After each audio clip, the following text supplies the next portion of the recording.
Zaman dahulu kala, ada seorang gadis kecil cantik yang dipanggil Goldilocks karena rambutnya yang ikal berwarna keemasan. Gadis ini senang berjalan sendirian di hutan. Dan saat ia lapar, ia akan memakan stroberi liar di sana. Dan saat ia lelah, ia akan tidur di atas lumut yang kering.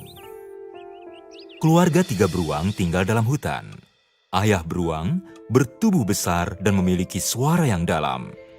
Ibu beruang yang lebih kecil dan lebih bulat memiliki suara yang lembut. Dan bayi beruang mungil bagai bola bulu dan memiliki suara nyaring. Karena ukuran tubuh mereka berbeda-beda, setiap dari mereka memiliki kursi, tempat tidur, dan mangkuk bubur masing-masing. Setiap sore, ibu beruang akan meletakkan bubur dalam panci di oven. Dan setiap pagi, dia akan mendidihkannya dan menuangnya ke dalam 3 mangkuk untuk sarapan. Pada pagi hari, ketika kisah ini terjadi, matahari bersinar terik di jendela dan burung berkicau di luar. Ayah beruang dan bayi beruang sedang bermain air di sungai di belakang rumah mereka sambil mandi pagi. Ibu beruang memanggil memberitahu mereka bahwa sarapan telah siap. Lalu mereka pun duduk di depan mangkuk bubur mereka yang masih panas. "Oh, buburku terlalu panas," kata ayah beruang dengan suaranya yang dalam dan serak. "Oh, buburku terlalu panas," Kata ibu beruang dengan suaranya yang lebih lembut. Oh, buburku terlalu panas. Kata bayi beruang dengan suaranya yang nyaring. Jadi mereka memutuskan untuk berjalan-jalan sambil menunggu bubur mereka dingin. Tidak lama setelah mereka meninggalkan rumah, datanglah Goldilocks. Goldilocks merasa lapar dan lelah setelah begitu lama berjalan-jalan. Ia pun memutuskan untuk berhenti sebentar di rumah kecil yang aneh ini. Ia mengintip melalui jendela dan melihat meja kayu yang bersih dengan 3 mangkuk bubur di atas meja dan 3 kursi di sekeliling meja itu. Apa ada orang di rumah? Dia memanggil, namun tidak ada yang menjawab. 3 beruang meninggalkan pintu rumah terbuka. Jadi Goldilocks masuk ke ruang tamu keluarga beruang. Karena tidak ada siapapun di sana, ia duduk di kursi ayah beruang untuk beristirahat. Tapi kursi ini terlalu besar untuk Goldilocks, bahkan kakinya tidak bisa mencapai lantai. Jadi dia pindah ke kursi ibu beruang dan mencari posisi yang nyaman.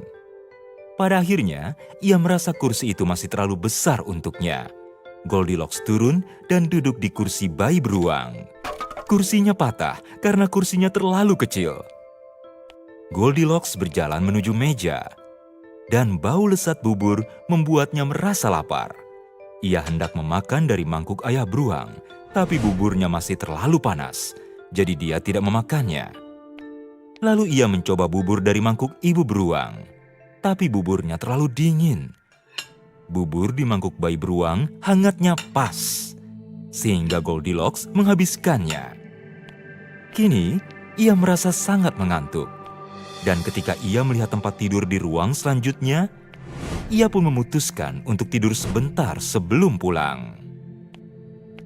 Goldilocks naik ke tempat tidur ayah beruang, tapi ranjangnya terlalu besar saat ia berbaring di atasnya, sehingga ia tidak merasa nyaman.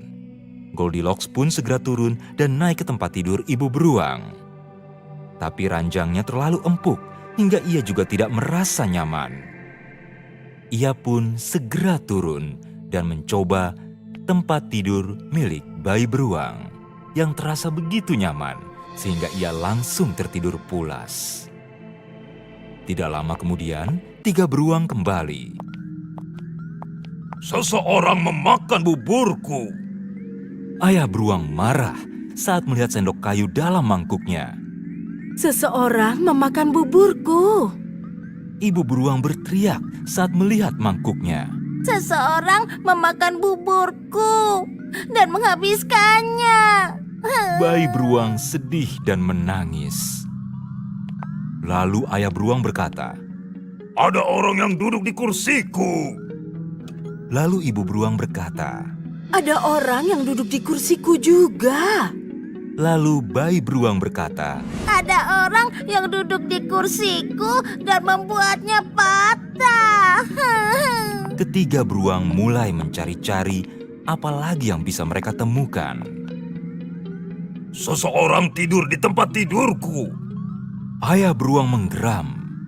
Seseorang juga tidur di tempat tidurku. Ujar ibu beruang. Seseorang tidur di tempat tidurku dan dia masih di sana. Bayi beruang menangis. Mendengar itu, Goldilocks terbangun dan membuka matanya. Ketika ia melihat tiga beruang mengawasinya, ia begitu terkejut sehingga ia melompat dari ranjang dan lari keluar dari rumah itu secepat yang ia bisa. Ia terus berlari sampai rumahnya dan tidak pernah masuk ke hutan lagi.